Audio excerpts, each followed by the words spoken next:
A espiritualidade na maçonaria. Conforme a primeira epístola de São João aos Coríntios.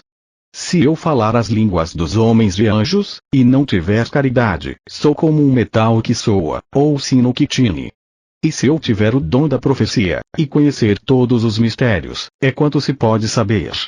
E se tiver toda a fé, até o ponto de transportar montanhas, e não tiver caridade, não sou nada. Se for somada a citação do autor André Luiz em seu Agenda Cristã.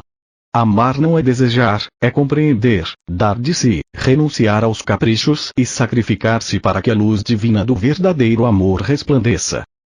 Pode-se concluir que caridade mais amor igual amor ao próximo, e assim, a espiritualidade está sempre presente na maçonaria, pois a ordem representa seus templos à imagem do Templo de Salomão, erigido para ser a casa de Deus.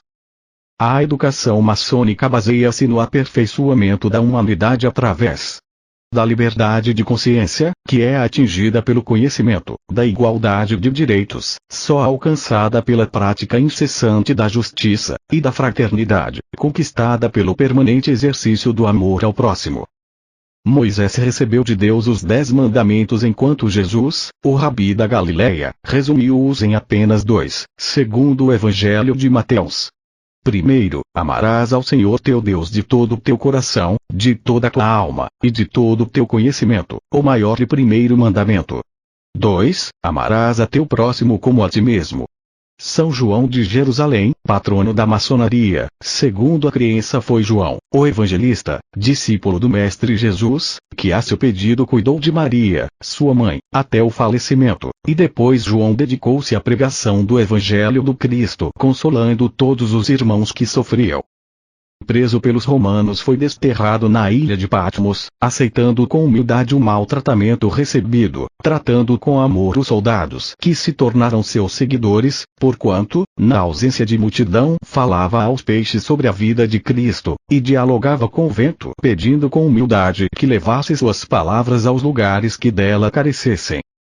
Condenado à morte em Roma, foi colocado em um recipiente com azeite fervente, após uma semana de fervura foi retirado do fogo, e para espanto geral João saiu abençoando a todos sem qualquer queimadura, sendo então libertado, e os soldados, temendo uma armadilha, o vestiram como uma velha farda, rasparam sua cabeça, colocaram-lhe o nome de Francisco, e o mandaram a Éfaso, onde também foi amado pelo povo por sua humildade e amor às criaturas. Com frequência voltava a Patmos, e numa das viagens sob inspiração do plano maior escreveu o Apocalipse, e morreu com quase um século de idade, deixando o exemplo de vida dedicada ao amor. Assim, Valéria perguntar até onde se tem copiado a vida de João. Pelo livro Evangelho segundo o Espiritismo, Allan Kardec define o amor como a essência divina, que reside no fundo do coração como uma centelha do fogo sagrado, pois a centelha cresce com a moralidade e a inteligência, e para ir em direção a Deus é necessário que vença os instintos em favor dos sentimentos. Com o passar dos anos sente-se que o homem se afasta do Criador, pois busca na matéria sua felicidade, esquecendo que está aqui de passagem, e é a felicidade do espírito que importa para um retorno digno à pátria espiritual. A inteligência do homem foi desenvolvida ao longo dos séculos, e quando é dirigida por moral sadia sabe distinguir o bem do mal, porém, para a maioria dos homens foi aplicada na conquista de bens perecíveis. Por isso é que a violência e a corrupção vêm dominando os povos, e assim pergunta-se: onde está o amor ao próximo pregado pelo Mestre Jesus? Em Gênesis o gado disse a Noé: vendo pois Deus que a maldade do homem era grande sobre a terra, e que todos os seus pensamentos em todo o tempo eram aplicados ao mal, frases ditas há milhares de anos e que são muito atuais, pois os homens desviam-se por maus caminhos e se perdem nas sombras da maldade. Atualmente, é maior o número de filhos que renegam seus pais, e o de pais que o fazem com seus filhos, deixando-os nas ruas, até recém-nascidos, se perdendo nas drogas, na criminalidade, tornando-os perversos e plenos de maldade, e porque tudo isto tem que acontecer? Até quando? E em que canto escuro da mente os homens colocaram o amor que não aflora? pois já transcorridos 2000 anos da vinda de Jesus, e seus belos ensinamentos foram em grande parte desprezados ou deturpados, ao invés de perpetuá-los sem distorções e passados com respeito. Ora, porque o homem não aceita e passa o dito por João: não amemos por palavras, ou por língua, mas por obras em verdade. No Evangelho é demonstrada a natureza do veredicto individual, a saber, passarão para a direita os homens merecedores de continuarem na nova humanidade redimida, e habitarão o mundo purificado do terceiro milênio, onde imperarão novas leis, costumes e mentalidade social, e os povos por elevada conduta moral, tornarão realidade viva os ensinamentos de Jesus. Aqueles para os quais as luzes da vida espiritual não se acenderam passarão para a esquerda, serão relegados a mundos inferiores, afins com seu padrão vibratório, onde viverão em provas duras, seguindo na expiação de erros, mas o Pai misericordioso jamais os abandonará. Ainda no Evangelho de Mateus consta: e ouvireis de guerras e rumores delas. Olhai, não assusteis, pois é mistério que aconteça, mas não é o fim. Porque se levantará nação contra nação, e haverá fome, peste e terremotos.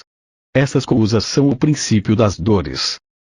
E no Apocalipse de João tem-se: houve um tremor de terra, o sol tornou-se negro como um saco de silício e a lua como sangue.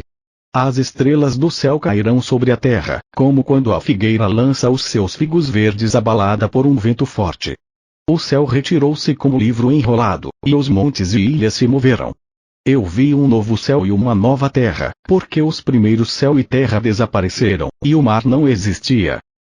Nostradamus, médico e astrólogo francês, falecido em 1566, por suas profecias, diz: quando o Sol ficar eclipsado, passará no céu um novo corpo celeste, que será visto em pleno dia.